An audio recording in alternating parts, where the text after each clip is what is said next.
I'm Dr. Kelly Brogan. You may know me as a New York Times bestselling author of a book with an exploding pill on the cover, renegade psychiatrist, pole dancer, or honorary member of the Disinformation Dozen. What can I say? I'm a born provocateur.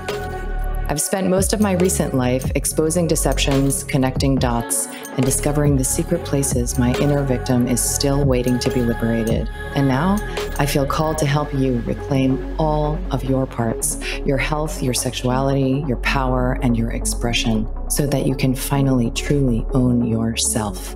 I want to ignite in you that inner knowing and the pulsing vitality that lives beneath your disempowerment, disconnection, and resentment, so that you can audaciously, courageously, and playfully alchemize your struggle into the specific pleasure of who you are. This is Reclamation Radio. Hi, and welcome back to Reclamation Radio. I am Dr. Kelly Brogan, and I am here with my new friend and ally, Jessica Zweig. And she is perhaps more popularly known as a spiritual hustler. And we're going to get into that and unpack what that means. I have just finished her new book called The Light Work: Reclaim Your Feminine Power, Live Your Cosmic Truth, and Illuminate the World. And I loved reading this for so many reasons on the meta, because there is so much overlap, and I want to dive into that in a moment.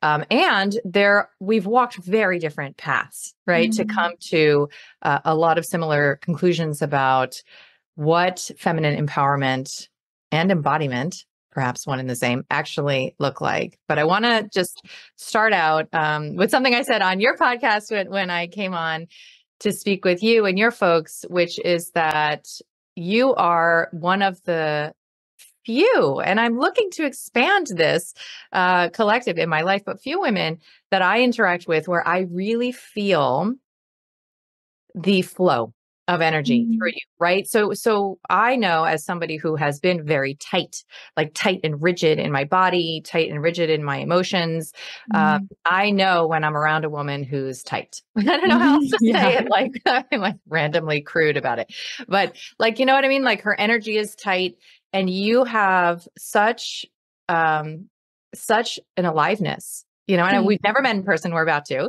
but that moves through you, that translates into a generosity of spirit and a true, authentic desire to lift other women up. I feel that from you. And it means that you have worked on your sister/mother wound to a great extent. And that is really why I love talking to you. And there's so much more that we can dive into. So thank you for being in conversation with me, Jessica. Thank you for having me here, Kelly. I'm literally tearing up. And, you know, we definitely have crossed paths at a very interesting time, I think, for both of our journeys. And we have a lot of same overlap in our mission and what we're trying to impart onto other women. And I just fully receive that. That's one of the divine manifestations of divine embodiments of feminine wealth, is the simple power to receive in your body and in your heart when someone offers you a gift of any kind, or a generous opportunity, whether it's in words or connection or something like being on a podcast. So I just receive everything you just said in my soul. Thank you. Oh, absolutely. Absolutely.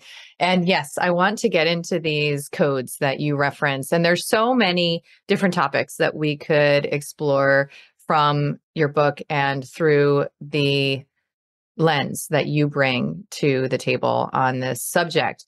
I told you I want to rein it in, and I want to really focus on something that I know a lot of my listeners are deprogramming themselves around. And that is this idea of wealth, and perhaps even a more specific extension of that conversation, which is female entrepreneurship.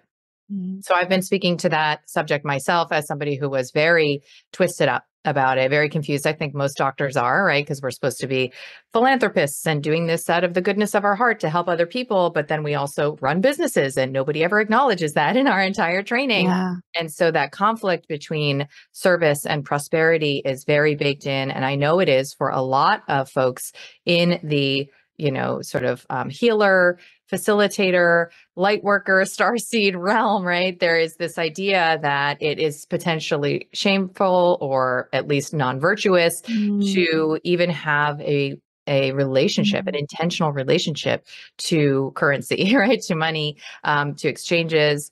And I want to start out with, sort of a potentially provocative question, which is just, why do you feel like it's important that women are wealthy in this moment in time? I'm here to open up women's eyes that it's our job to be wealthy. It's our job to live and thrive so that we can be of service. So I'm going to play a little devil's advocate that I know you're going to get with, which is that I trained in my medical training. I thought that I was going to be an OBGYN for a hot minute. And all of the resident physicians and attending physicians in that rotation in med school were women. And the reason that I chose not to do that, but instead to become a reproductive psychiatrist and specialize in the same demographic, the same population, but with, a very different culture, is because of what those women were like, right? Like they were some nasty bitches. And there is a version of a woman with power, right? That is the hustler, right? That is the masculinized, and not to use that pejoratively, but to reference and potentially, again, by design. I think all of this is by design. This totally exaggerated, amplified yang energy. That is what I came away feeling was like, wow, they're almost worse than if men were in that very same position. And I know that what you're inviting women to explore and why you call it spiritual hustling, right, is a different relationship to the opportunity to experience wealth, power, influence, and impact.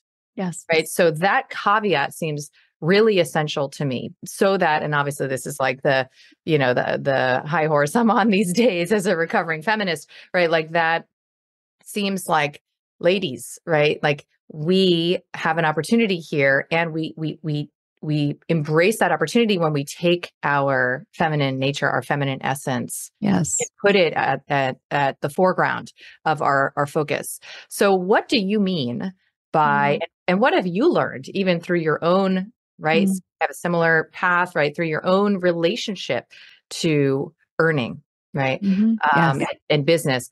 What do you mean by, spiritual hustling versus just plain old hustling, which we are good at? We are good at this, right? And we're recognizing that there is something very hollow and maybe worse, right? That there's a lot of bitterness and disappointment and burnout at the core of that kind of hustling. And you're advocating, I know, for something different. So I wonder if you could speak to that. I can speak to that forever because it's my story. You said something to me at the beginning of this conversation, Kelly, which meant so much to me. You seem so in your flow. You said something about the softness that you feel in me and our energy exchange as two women that are both very much in their power. Those women that you were talking about at the OBGYN situation that you wanted nothing to do with, granted, I've been in marketing, branding, and business in a different sector, but I was that woman. I was the hustling, competitive, scarcely driven, killing it though. It's important to note that I went to school for theater. I was an artist for a while. Then I became an entrepreneur. My first business bellied up. I went broke after 7 years of trying to run this online business. Literally broke at 33 years old. Had to ask my parents to help me pay my phone bill because AT&T was going to shut off my phone. Picked myself up off the floor from that rock bottom scarcity, which went on to live in my body and as a trauma response. And then started my second business by the, grace of some spark of inspiration and insanity that was like, okay, I'm going to try this go again at entrepreneurship. And I hit it. And within 2 years, I was making millions of dollars. I had grown a 30-person team, got a multi-six-figure book deal, was on all the podcasts, was winning all of the awards, opened up this gorgeous office space in Chicago, like the manifestation of my dreams. It was such a showpiece. I had this big CEO office with a pink lion behind my head, like all the awards on my shelves, literally killing it and completely hooked into the hamster wheel of toxic masculine, go, go, go, grind, grind, grind, kill myself, win, win, win, take every opportunity, sell, sell, sell, make money so I don't die. That was literally the underdriving factor of my career for those 7 years. And it wasn't until 22 where I hit full depletion, physical, mental, emotional, spiritual burnout. And I just couldn't hold up the sky anymore. And I was diagnosed with depression. And the long story of the short of that is I did a ketamine protocol. I did 2 weeks of an extravenous ketamine, which I say healed my depression, but did not heal my habits. And I went back into the hamster wheel. At that point, I had a gargantuan 6-figure payroll. My staff wasn't working. I'd hired up too fast. It was just chaos. And I had reached about 6 months later what I call in my book, Rage Against the Machine Called My Life. I wanted to just burn the whole thing down. Found myself on my knees. Almost divorced my husband. I mean, it was bad. And I've been on the spiritual journey for a long time. It's actually more of my identity than a businesswoman. I've always been connected to source, and I've studied it and I've practiced it. And I went on a very fateful trip to Egypt at the end of that year. That was really the culmination of all of the spiritual work I had done up until that point. And I had a full-on death in one of those temples. A lot of my codes came back. I wouldn't say I woke up as much as I would say I remembered. And the following past few years, I got back into my body, and I started making more money, and it was easier. It was just easier and more effortless. And I learned to trust my own safety to receive, and really had done some medicine journeys as well with the use of MDMA, and found that there was an ancient ancestor living in my womb, in my sacral, that was reprinting her DNA into mine. She was from the 1600s, living on the street, starving, just in pure survival. And that's why I essentially decided to sell my business, which was its own journey, rebrand my life, including my podcast. I call it the Spiritual Hustler Podcast, because I've learned to hustle not from fear, but from love, from safety, for thriving, not survival, to invite women consciously to rewrite their own programming, whether it's ancestral or not, which I actually think it is for all of us. And that's what I was saying earlier about the matriarchy and how it's been written out. And I wouldn't be able to teach this if I wasn't the student. And I just want women to come home to their power that is needed in business in incredible ways. And we're rising. It's an exciting time to be a female entrepreneur, actually. But man, are we tired. And there is a different way. There is a better way. And that's really what my book, in that chapter specifically, but throughout the whole book, is an invitation back home to. I love that language. And you point out, and you reference, some of your feelings about manifestation, and I think I share a lot of those. But you point out the veritable obsession that we have right now with abundance, right? Yeah. And this grasping, chasing energy that so many women are engaging when it comes to the relationship to their desire for more, right? And so I'm a a David Data nut, and I always reference one of his defining aspects of the feminine, which is that the feminine essence is full and wanting more. So developing a relationship to desire where you can actually feel that fullness, right, requires that you shift out of the survival-based lane of problem solving, future casting, and otherwise like grasping for what you don't yet have. What I found, so, as I was reading your book, what I found, I literally was like, what? It's literally on page 156, because you came to the same exact conclusion. I just submitted my manuscript myself for the Reclaimed Woman that I have, which is this sentence, right? I'm here to let you in on the biggest money manifestation secret. Cultivating safety in the body is the ultimate antidote. That's literally exactly what I came to, was like, we think that we need to, drop into our feminine, learn how to be more feminine. We need to, shift our perspective as women and just stop being like in our masculine and just stop being so stressed out. And the plot twist is that the way to do that is to begin to cultivate safety in your system, which I call self-husbanding.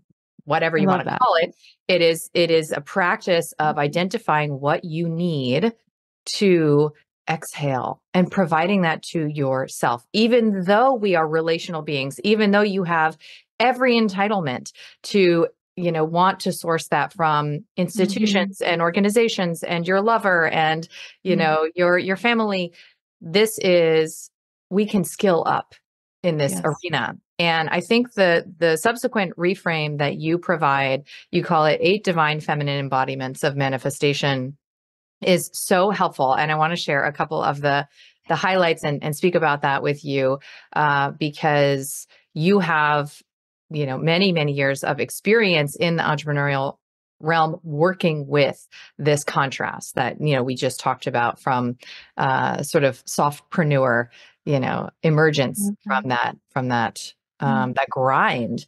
And I really, really enjoyed your insights. So there are some specific examples that you give that I find super helpful. Thank you. And one of them, so you have these like 8 examples, right? And we're not going to, I'm not going to story time the whole section of the book. It's fantastic. And there is a story that you tell about pricing, right? It's specifically about a retreat that you intuitively, and I'll let you tell the story, that you intuitively felt called to put on. And, in my, I focus on not so much the mechanics and the branding and the marketing, but on the psychospiritual aspects of one's, expression through business, right? And this is so commonly something that women struggle with, is legitimizing around their fee. Yes. Right. Yes. So I'd love for you to tell that story, because I think it's a perfect example of how a woman does business through her body, right? That is fundamentally different than, I imagine, a man does, perhaps even what looks like the same business, through his craft. So what happened with that? I love that you brought this up. This is such an important conversation. So I'd been running my agency, burning myself out in the 9-to-5 grind. And one day, this was late 22, as I was healing, I said to myself, I want to host a retreat for women. I had done a few years ago. Nothing I love more than being in community with women. Literally, there's no better thing in life. And I just wanted to host this for myself so that I could nourish my soul and pour into who was coming. But I knew this was going to light me up. I felt it in my body. And I got a little ping from Spirit. I had no plan for the dates, the location. I knew I was going to maybe host it in Nashville, where I was living. And I got on stories and I said, who would want to come to a retreat? Sign up here for a wait list. Got a couple hundred women to sign up for this little list. And I was thinking about retreats. Okay, so I was using my cognitive, kind of like rational, logical perspective of what retreats cost, what else is out there on the market. The common going rate for a trip like this would be around $5,000. I sat with that number. I was in my backyard. I was just outside in nature with my feet on the ground. And I couldn't hold that number in my body. I felt heavy. And I knew that I was going to want to host this retreat somewhere magnificent.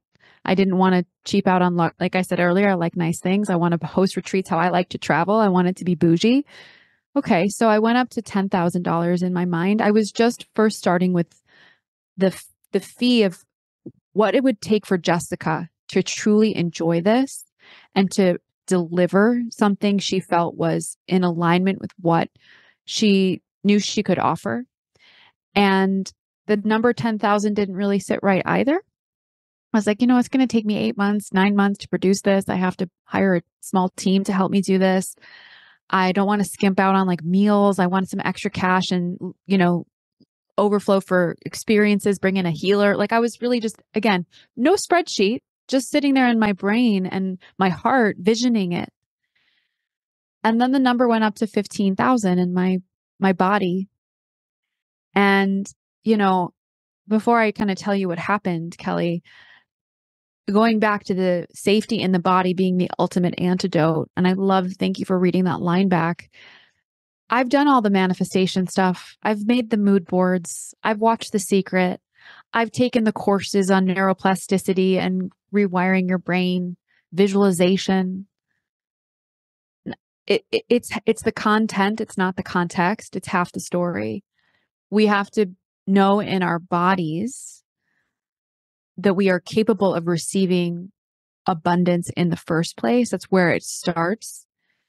And that was one of the first, it was kind of the edge of my activation, my healing, my feminine, that I really played with that. I had nothing written on a Google Doc. Like this was all in my body. And I said, okay, 15,000, that feels good. It feels a little scary. That might freak people out.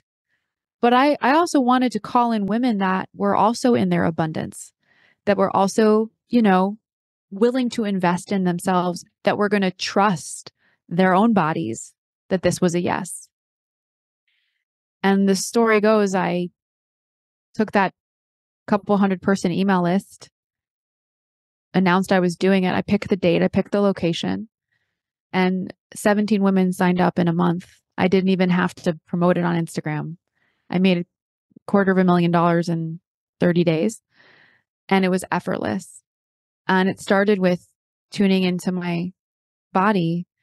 And what's been really beautiful is that the women that I've called in for my retreats have been such mirrors for me and for the other women that come through. We are vibrating in such a deeply heart-centered space. It has nothing to do with like, oh, I'm rich enough I can afford that. This is not the energy I call in at all. It's women who are really learning how to unravel their own toxic masculine, addiction to success, and to do it in this new vibration, and to do it in community, and to be the leader and the facilitator of that is such an honor. But that was a huge unlock for me. And that was around trust, value, receptivity, generosity, reciprocity, all the things I talk about in that chapter. I love that story because it kind of rolls them all into one. It's so fun. I just love hearing this, and the permission. I'm big into permission fields, and the permission field that even you give me listening to that is a very familiar sensation. I remember, I believe in like ritual initiations, right? So there's like little rituals, and sometimes, and I'm sure you would agree, like clicking pay, right? Yes. Is actually the alchemy. And then the rest is, sort of bonus.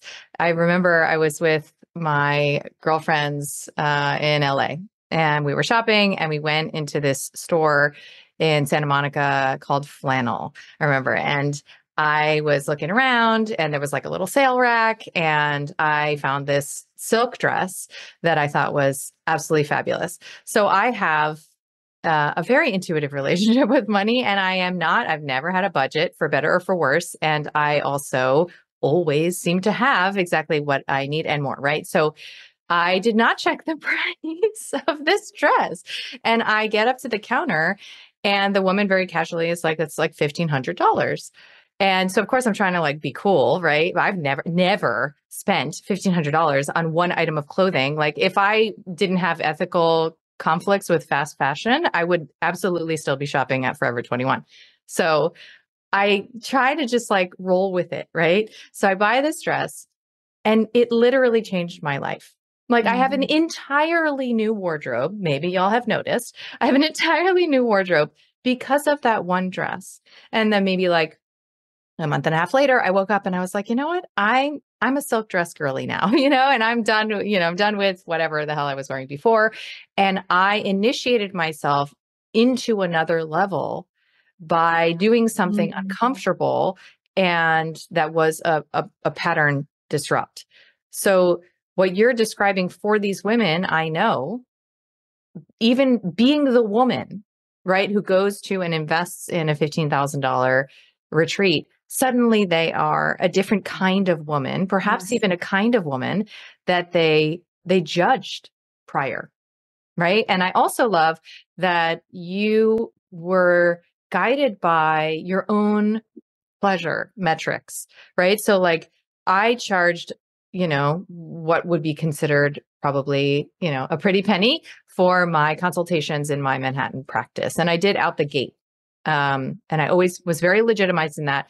And part of why I did that was because if a patient was going to be unappreciative or not necessarily grateful, I wanted to not resent the amount of time, attention, passion, and effort I put into their case, like starting with the 2 hour plus consultation, right? So I knew that there wasn't a covert exchange of, oh, and they have to appreciate me too, right? Yes. That's baked into the cost. So I charged enough where even if we didn't vibe necessarily, I still felt balanced in the transaction. But that's sort of like avoiding resentment, right? And it's related, but what you're modeling is this needs to feel like the energy can move through me, like it can flow, and this is going to be pleasurable for me and therefore for every single person who is in the room.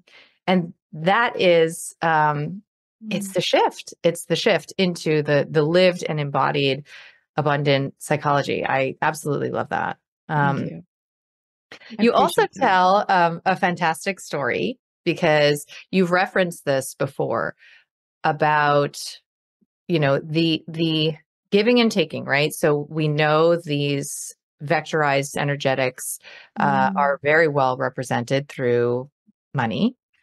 And you talk about like what it is again to be, this is my language, but to be the kind of woman who gives when it's not even totally comfortable, right? Gives just to give and engages that practice, right? So my coach always taught me, to resolve if then living, right? So when I have the money, then I'll give to the homeless person on the corner. When I have the money, then I'll buy the pretty dress, right? When I have the money, then I'll take my kids on an epic vacation.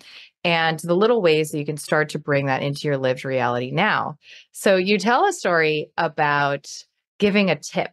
I love that story. It's one of my favorite stories. And I just felt the same delight at like reading that story and the reminder I know we all need that when you play the part of the like audaciously, irrationally generous person with no strings attached, with no covert expectations, like you've really looked for those. Yes.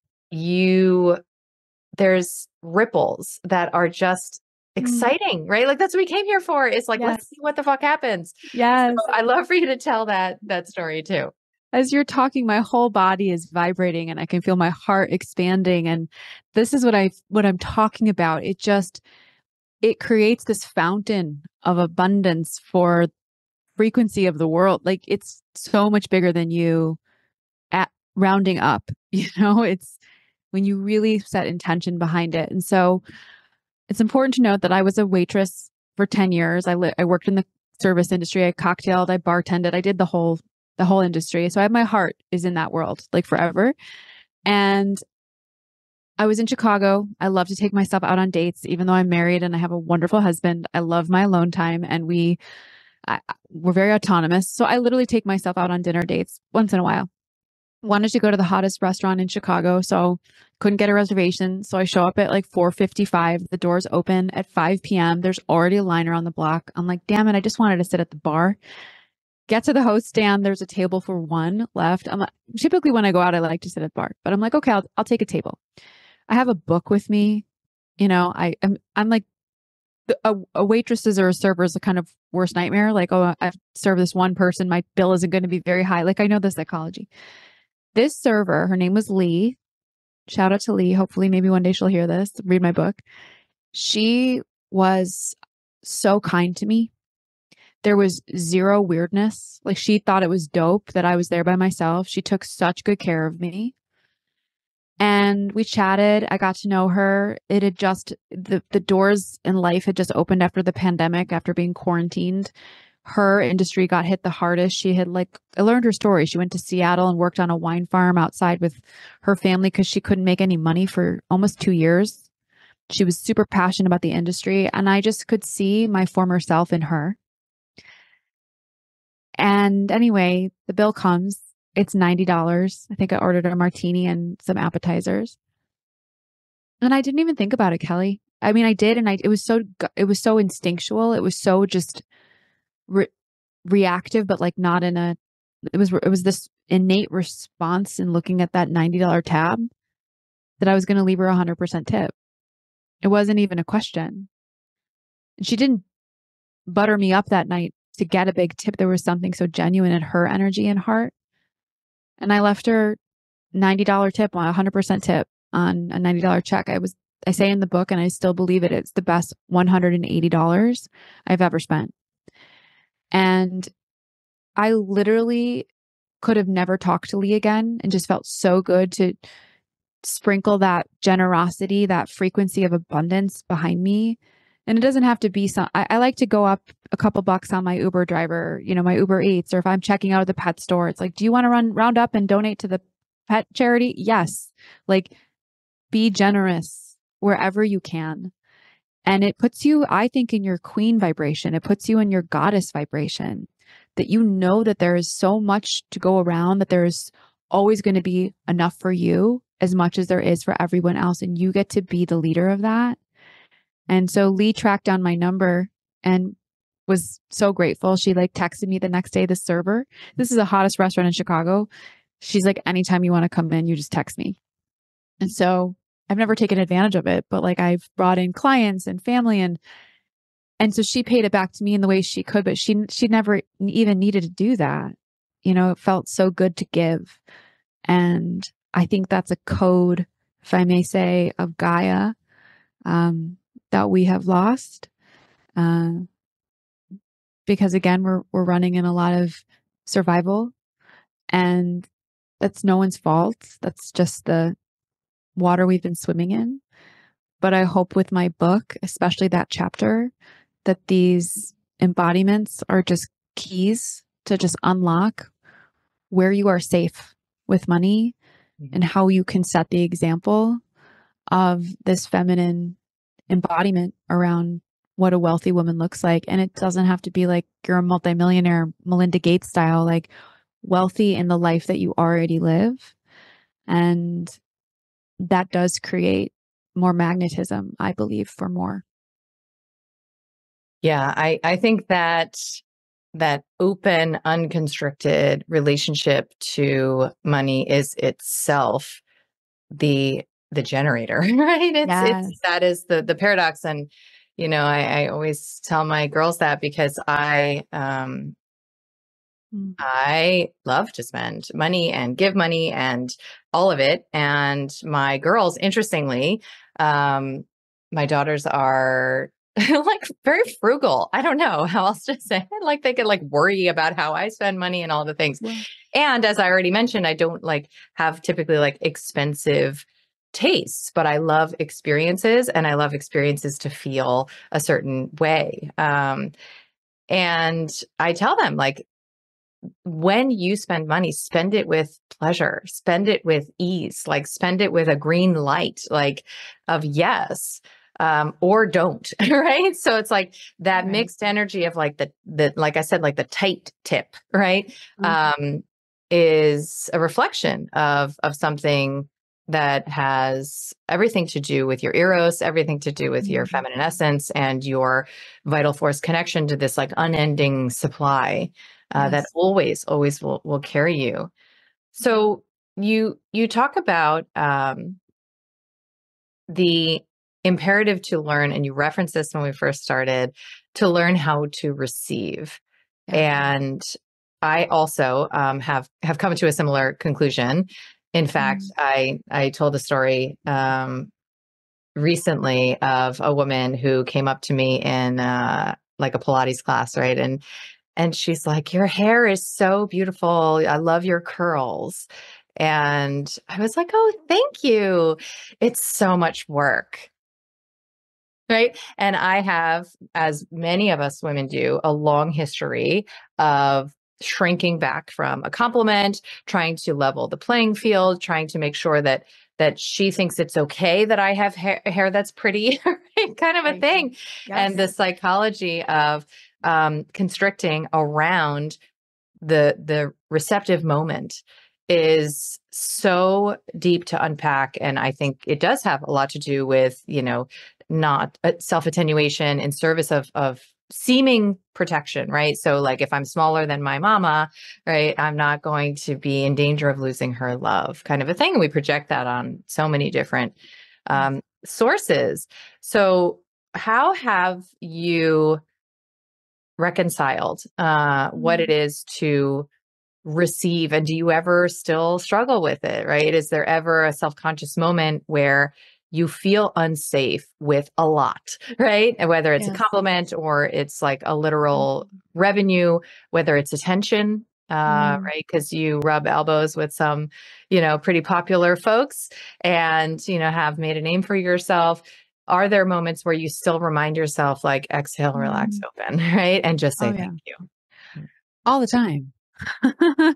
I mean, let's just go back to the compliment moment, because years ago I went on a women's retreat. I spent like $700 on this retreat. It was a wild retreat. And one of the most powerful things that I took away from that retreat, top 3 things, was the leader saying, when someone says something kind to you, put your hand on your heart, look that person in the eye, say, thank you. I receive that. Even if you don't really, and it's uncomfortable, it creates a muscle memory and a practice for you to get into the vibration of receptivity. And I adopted that, and it has changed my life. That one simple practice actually has changed my life, but it's a practice. I don't feel like I've mastered receptivity. I'm definitely in a space of building again. I'm launching a book. I'm rubbing shoulders with lots of new people as well as good and old friends. And I think that when we learn to receive in the most simplest of forms, like this was the unlock for me. If I can't receive a compliment, someone compliments my hair. Oh, thanks. It looks like shit. Oh my God, it takes so much work. Oh, I love your outfit. Thanks. I like yours. We block ourselves from the limitless possibilities that are pouring into us always. It's looking at life like anytime something extra bonus happens to you, it's like a love letter from the universe. Like someone opens the door for you. If the waiter gets your order wrong and brings you an extra side of fries, like I say in my book, it's like, thank you. Yes, more, please. And that has been a practice for me because it is so deeply etched in my DNA. I talk a lot about my family in the book. They were Holocaust survivors. Like it runs deep, deep, deep in my DNA to survive. And I have definitely reprogrammed a lot of that. But I have to put in place practices where I breathe, I meditate, I commune with spirit. I go into my most intimate, trusted best friend circles and let them hear the anxiety and have them reflect and hold me back up again, because it's when we put ourselves out there, when we want to co-create a big life, it's inevitably always going to test our trust in ourselves that we deserve it, especially the higher we rise, or the more compliments we get, or the more money we make. I think we always have to work on increasing our capacity to hold it. And your shadows are always going to arise. And I think it's this, if we can it's so funny. All the women that have come to my retreats, I've served now lots and lots of women. I'll reconnect with them, and it's been months or a year, and I'll say something kind to them, and they say, "Thank you, I received that," because I taught that at my retreat. And it's just so amazing, the ripple effect of that, but also just the importance of keeping ourselves accountable. I totally struggle with it. I have days where I'm like, did I just say that? Or do I belong at this event, or what, whatever it is. But I have new tools now, and I know how to come home to myself and come back into my body, because I left it for so long. And I say this in my book, I'm here to be your sister. I'm here to be your guide and your teacher, but I'm still a student, and I am not your guru. I really decided to get naked in this book, if you can tell, with all of my personal stories and heartbreaks, failures, and traumas in a way I've never shared, as an invitation, like I said, in a mirror for other women to see themselves, hopefully in me, and to know that none of us are alone in this journey called embodying our feminine and remembering who we are and feeling safe to receive all of that which we want. So, yeah, it's such a gift, as you know, to practice, Yeah. receiving in that way. I was just at my girlfriend Millie's house, and she has cats, and I had a lot of extra cat stuff, right? So that my cats weren't using. So I brought over like this like cute, cat tree, and this like little smushy cat bed or whatever. And her two cats immediately, like one like curled up in the cat bed immediately, and the other like scales the cat tree and like plops himself on the top of it. And the pleasure that I experienced that these Yeah. cats received my gift Yeah. in that way, it's like unparalleled. So when we remember that it's built that way, right? That when we offer, especially woman to woman, right? But I guess woman to cat is the same thing. When we offer, to fully receive and open to that, it closes the circle, right? That in and of itself is the nature of the exchange, and this sacred transaction, if you will. So I love that reminder, and it's absolutely a practice for me as well. A lot of unlearning of that reflex of smalling, for sure. I want to speak a little bit before we close on what I referenced earlier is a sticking point for a lot of the women that I work with, a lot who are coaches or credentialed practitioners, which is the seeming conflict between service and selling, right? And how you would advise, women to begin to enjoy the marriage of those two forces, right? That you can be a good girl who's doing her part to help others, and come from this drive to pay it forward. Because I do believe, I can speak as a woman, I don't know, maybe men are wired this way as well, but I know all of the thousands of women I've watched reclaim themselves from the health space. The first thing they do is pay it forward, right? So the first thing they do is make sure, that they are in service, that they are spreading the good word. It's in our nature. I do believe, when unencumbered by a lot of these survival based programs. It's funny you asked this question. It's very timely, because I'm creating all of these new programs myself and have been wanting to, reach more people, be more accessible. A couple things. When we are coming from a place of service, truly, I believe that there is no higher joy. You know, you mentioned the word alignment. I think we get into alignment by being in our magic, by being in our gifts, by being in the joyful experience it is to help another person. And I tell the story in my book, actually, of this like webinar I was going to launch one day. This was years ago. And everyone upsells at the end of a webinar. And I was my first time at that. And I didn't want to seem salesy and slimy and sleazy. And it was actually a guy who was like, do you feel like what you have is valuable? Do you feel like what you're selling will help people? And I said, yes, I do. He goes, then don't call it an upsell, call it an upserve. You are blessed to serve them and they're blessed to be served by you. And another thing that we forget, and I said this in my first book, B, and I reiterated this my entire career, and I say this again in my new book, The Light Work, by virtue of the fact that there is only one you, like you literally have a one of a kind, 1 in 8 billion DNA codes of life experience, trauma, learnings, lessons, triumphs, success, etc., stories, friends, families, schooling, environment. Like you have a one of a kind treasure of value.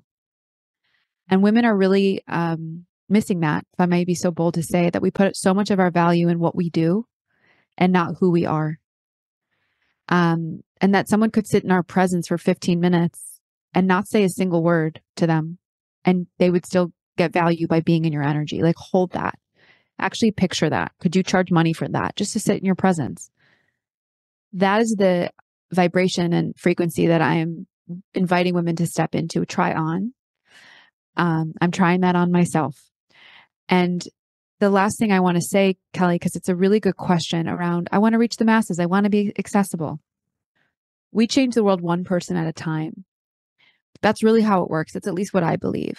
We create a domino effect with one person at a time. So I'll just reference you, Kelly, in your private practice that you were mentioning, where you would charge a pretty penny for all of you might not have been able to serve thousands of clients that year, hundreds maybe, and gotten paid well for it. But those hundreds of people were better people in their companies and their families and their communities, ideally, because they were working with you. This creates a ripple effect. So we can reach the masses by going narrow and deep as much as we can going shallow and wide. And so when you're thinking about pricing your products, yeah, you might serve less people, but those people serve people and you get to go deep with them. You get to create actual real change and impact. Not that you couldn't in say like a $500 course online or a $50 low ticket offer. But if you were to charge, I often say like, well, I want to charge $2,000, $5,000 for this thing. I do this with my clients. I say, add a zero. Why wouldn't you? Add a fucking zero. How does that make you feel in your body? Probably really freaked out. Okay, let's move through that. Let's work through that. Let's identify where that comes from. How can we be with that? How can we embody that? And know that we are that valuable. And so it's a long-winded way of answering your question, but I feel like it's a reframe across it all. And remembering that it's really in who we are and why we are here that is the true value. And you can't really put a price on that, actually. Pretty priceless. And just to try it on. And back to that backyard, sitting in my Nashville Airbnb, being like, I want to host a retreat for $15,000, and allowed my body to lead. And it was one of the most successful things I've ever done. And not because of the money I made, but because of the way that those 17 women walked out of that retreat, completely activated. And now all of their lives have changed and their businesses have grown and they're standing in their worth and they're divorcing their husbands because it's crazy what's happening out of that container of power and truth and embodiment. So. Absolutely. And I had the same experience even with my own in-person event, that the, VIP gals, we're still hearing about the transformation, and it's just this multi-layered relationship to self-worth that is authentic, right? Because, if if you're divided, it's felt, right? So you got to get totally on board and totally in line with exactly what you said. I call it sacred prostitution, which is that in so many ways you're selling your energy, and your energy is yours alone and is, whatever you value it at, right? And so the coherence in that experience is the journey, itself. So I love this conversation. Thank you so much for blazing this trail for us gals. And I know that you have some pre-order bonuses for the ladies. We'll have the link in show notes, of course. And want to make sure that everybody knows about that goodness. Yeah. If you just quickly go to thelightworkbook.com, it's very simple, thelightworkbook.com. You buy one copy of the book, you get a ticket to my live virtual Lionsgate 888 event with Michael Beckwith, Koya Webb, Daniel Page. We're coming at you live in studio, but virtual, so you can tune in from anywhere. That's going to be a magical event. We're opening up the portal of manifestation and activation in a galactic kind of truthful, embodied way. You get access to a portion of the book. I'm giving you a free look at the Lightworkers Toolkit, 2 live group coaching calls with me, and a brand new personal branding masterclass called How to Take Your Brand from the 3D to the 5D. It's pretty dope. I've never released it before. Really walking you through the feminine values of magnetism and how you build a brand. It's amazing. You get all of that for just one book. That is seriously generous. Make me look like a pauper. My pre-order. I helped you, Kelly. We got you. I got you. We'll talk. So good. Thank you, woman. Thank you, woman, for having me. You're a queen in this world of renegades, trailblazers, truth tellers, thought leaders, and a sister, like a down home woman for women. And I learn every time I'm in your energy as well. And so thank you for having me on your podcast. This was truly an honor. Oh, amazing.